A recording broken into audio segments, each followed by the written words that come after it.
Нашим вторым куратором, помимо Далия Кимжановны, был замдиректор научно-исследовательского института Аслхан Джанибекович, который представил нам всю информацию и всячески помогал нам. С октября 2021 года мы ходили к нему, и он рассказывал нам о солнечных вспышках, геомагнитных бурях и о том, как они влияют на нас. Он разбил у нас интерес к этой теме, и мы решили, что она подходит для того, чтобы представить ее вам.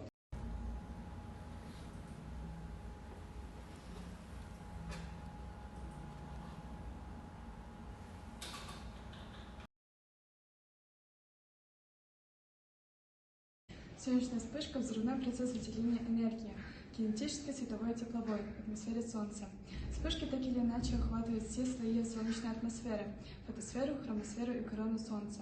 Под действием магнитного поля происходит неожиданное сжатие солнечной плазмы и образуется плазменный жгут или лента, что приводит к взрыву. Фотоны от вспышек достигают Земли примерно за 8,5 минут после ее начала.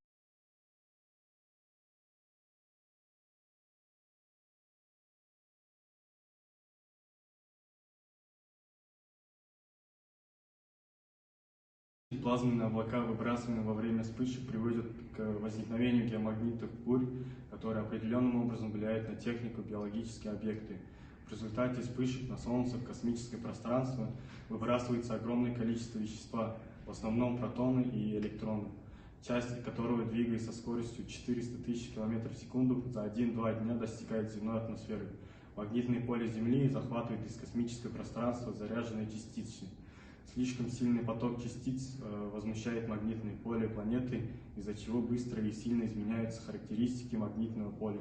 Таким образом, геомагнитная буря – это быстрые и сильные изменения в магнитном поле Земли, возникающие в периоды повышенной солнечной активности.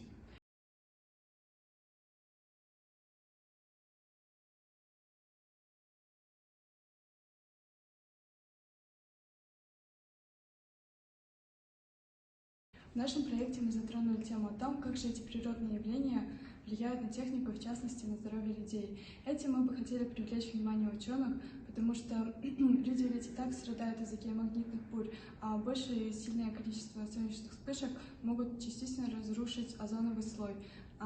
Это привлечет за собой необратимые последствия, с которыми мы не сможем бороться.